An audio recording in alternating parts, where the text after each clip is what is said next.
The most Mondays of all Mondays. The Monday-est Mondays. Yes, it feels that way. That's what they've been calling it, right? I got free Starbucks because of it. XYZ with Erik Zachary. Team is back full speed again. Jordan is back from New Orleans. It's an audio medium, Jordan. Say something. Hey. There you go. Not everyone's watching the video version of this. And that's a fair point to remind you. If you are not watching the video version, you can see it on YouTube or on Spotify. But of course, you can hear us wherever you get your podcast. Producer Trace is here. And we want to hear about Jordan's stories from the Super Bowl week. Yes. He was down in New Orleans. Yeah. Not for the game, just for the events leading up to the game.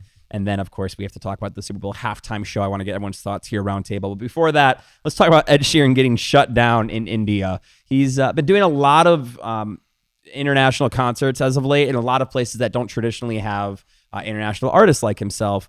He was busking in a town in India where police decided to go, no, he doesn't have the permit to do this. Oh, like it's a total traffic cop walks up and literally unplugs his guitar from the pedal. I didn't see this. Yeah, and it's funny because Ed Sheeran got his start as a street performer, right? So, sure. Whenever he does this stuff, these pop-ups, which he does all around the States too, it's very reminiscent of how he got his start. And obviously, a crowd will gather very quickly. But I just love that this Indian police officer was like, I don't care who you are, man. Right. Like the whole situation or the vibe is like, this is what Ed Sheeran does. Yeah. Everybody's looking at the cop like, come on, bro. Like, just let this happen. It was just funny because the cop didn't have backup. He was alone. Yeah. It was just like very like I'm watching it right now. This Indian is crazy. uncle energy. If you've ever been to an Indian event where he's like, no, man, this is not happening. Just unplugs the pedal. Not because it's a public gathering that wasn't sanctioned. Like, that's where I thought, like, okay, so usually they shut that stuff down when it's too many people. He's like, no, there's just no street performing permit, so he's not allowed to do this. You know how much of a hater you have to be to just lone wolf that whole situation, walk in, unplug it, be like, not my problem, you don't have a permit. Thinking Out Loud was definitely his wedding song, and he's now divorced. That's what that reads as to me. Tate McRae accurately predicted the Super Bowl score. It's going to be 40 and 22. Who's winning? Obviously Philly.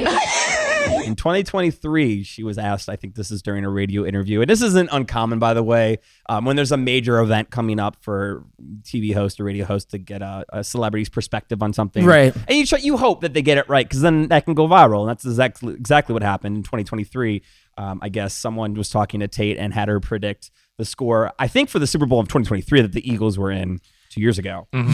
Yeah. But I mean, either way, she got it right. She predicted not just that the Eagles would win, but the exact score of 44-20. Yeah, 22. Or, 40-20. Mm-hmm. Sports ball. Yes. 22. Did I still get it wrong? 40-22. Yes. Okay. I watched the Kendrick Lamar concert. I watched the Kendrick Lamar concert, and I watched the Chiefs get their knees blown out. I literally texted Jordan during the Super Bowl after Kendrick's performance. I'm like, hey, let me know if the Chiefs start playing football. Mm-hmm. Not even in a way like I'm some big football fan, just like if this gets more interesting, because it was such a runaway that I'm like, I'm going back to Netflix. Yeah, it was boring. I saw what I needed to see, which was Kendrick, and we'll come back to that. Speaking of, though, before we talk about Kendrick and the Super Bowl halftime show, let's get my mom's perspective on that. I can't keep up with rap lyrics. I'm not that genre, so I didn't know what he was. I knew that it was about justice and social justice and things like that, but I can't keep up with lyrics, so I want to sing along sometimes. So like throw me some Beach Boys, throw me some, other stuff. Throw me some Beach Boys from a Kendrick performance. I was going to say, I will gladly teach my mom Not Like Us. And I think, Mom, if we sit down and we take some time to go over the lyrics of Not Like Us, you too will enjoy that song. Yes. Let me just ask at the very end, when they flashed "Game Over" in the stands, do you know why? Or give me a guess as to why you think it's a game over. I'm thinking that Kendrick was like, mic drop, I got you, Drake.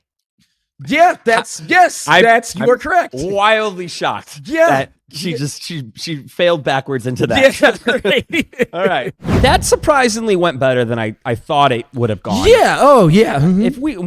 If we talked to her last week, which we did off camera too, she was not thrilled about Kendrick Lamar being halftime. And I think I hate to generalize here, but I think it's if you're not in the know and you're not a Kendrick fan, it's not a secret that the show wasn't for you. Yeah. And obviously that's not typically how performers approach the Super Bowl halftime show. They try, even if they're in a specific genre, they try to make it as widely accepted as possible. Sure. And Kendrick said, I'm not going to do that. Loved And it. I think to double down on that idea that he didn't make it super mainstream is just a working theory here.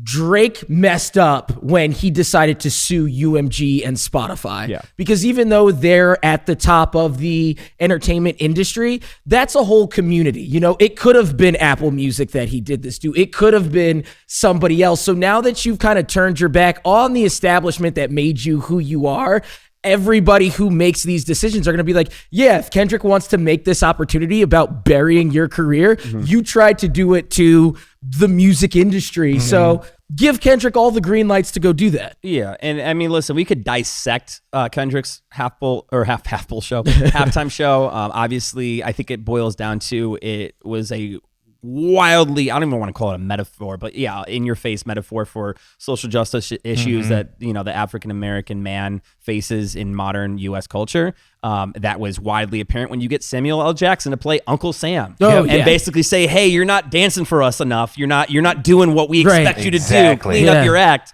I mean, that was the entire metaphor at an arena that has a sitting president there. That's crazy. But then I love that he had all of this wider spoken on issue only to end with, hey, let's come back to that part where I just really am going to destroy Drake's career. But it was, I mean, it's a masterclass. Love it, hate it, indifferent on how to get a message across as an artist. But then he basically at the end was like, yeah, I said all that, but now let's go back to Drake. Let's focus on this song that is solely a diss track. And it was beautifully handled. Start to finish, my jaw was on the floor. I was like, it was so calculated, and he knew exactly what he was doing. I loved Samuel L. Jackson just be like, hey, this is what you should be doing. And he's like, no, forget that. Here's what I'm going to do. And then the Serena Williams dancing, and I don't know if you guys caught that. Dancing is a crip walk. Yeah. I mean, no, I'm not shooting down her dancing. I'm saying it in of itself is a Compton versus Drake thing. But I just hit the camera at the right time. Just quick thing. If you caught it, you caught it. If you didn't, you find out on social media. I was Drake. Like, he knew I heard you like everything. Like, he knew exactly what it was. Oh, beautiful. And again, like that's not what this episode is for, to dissect everything, but just, you know, he opened with a song that's unreleased, like that in of itself. So not only that, there were just parts of, like, he was just rapping. Like, I've never seen, okay, you use the Super Bowl stage for more mainstream things, something everybody can get along to. He was just doing songs that, like you said, are unreleased, but like, oh, I'm just gonna rap here, which. And not only that, also, like, the lyrics that he changed so much of his song just for this performance specifically. Sure. So very one of one. Well, and then the Samuel L. Jackson incorporation too was threefold, right? It's one, the double entendre metaphor of Uncle Sam and what you know America wants the black entertainer to be doing, basically. Right. You also have the star power of Samuel L. Jackson saying, "Hey, you guys wanted a big surprise. Here I am." It's not Taylor Swift. Yep. It's bigger." Yeah. These damn snakes on these damn planes. And then you have just a wild performance. I do think it's the last time, at least in the immediate future, that we're going to see someone that has the ability to basically not give an F like Kendrick. I think for the next 2, 3, 4 years, Apple Music's going to be like, okay, let's go back to like the biggest quote unquote star power as performers that it's a little more generally sing along as opposed to, you know, one giant art piece. But if there's ever a time for Kendrick to do it, it was now. I'm thinking next year, Lady Gaga. I'm calling it right now. I think Taylor does it again. Yeah. Did she do it like? I think Taylor's got it in the bag. Really? I think she's and for two reasons. One, they've been asking her. Rumors have said they've been asking her for years, and there's never been more of a time for her to do it with the Eras Tour finally complete behind her. But also, if you've seen the memes of her talking to Travis Kelce, oh my God, which is, you know, I think after his devastating loss, I think that there's a little bit of Taylor. It's like, all right, let me show you how it's done. Let me show you how to run this field. Right off in the sunset after this. But one more time, let's put the focus back on me, and now we can disappear. Right. Yeah, I didn't say all that. I just said I think I did. Don't come from me. I did. I'm a diet Swiftie. I'm just saying. I think she's got it next year. Sure. She's got to be before Gaga. Gaga's not doing it again. It comes off try hard if she does it twice. Or do we do Bruno again because he's on the uptick? I don't think it's going to be anyone again. I think Apple's still trying to.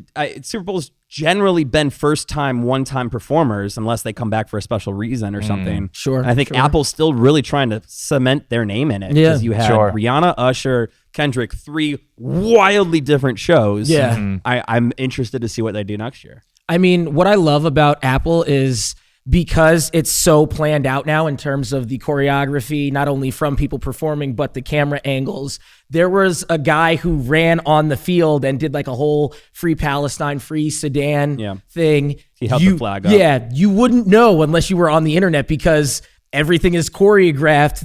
He never made it on TV proper. It's choreographed by camera too. And I mean, I could go on forever about this stuff because my nerd and production inner self could just talk about this. But there's a lot of videos of people on their phone not really paying attention to the performance because that wasn't a performance for that arena. That was a performance choreographed to camera. And if you weren't watching it the way Apple wanted and Kendrick wanted you to see it, you weren't seeing what was going on. It's not as good. Exactly. Yeah. We'll leave it there. I think that's a great place. Did you have a guess? I'm sorry.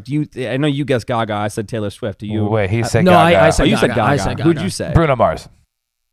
Pick someone else. Why? Because Gaga's already done it, and then you said, "Oh, we can't have repeats." I was like, "What? You just said Gaga did it like 2017." Can you guys put a prediction out there that actually may come to fruition?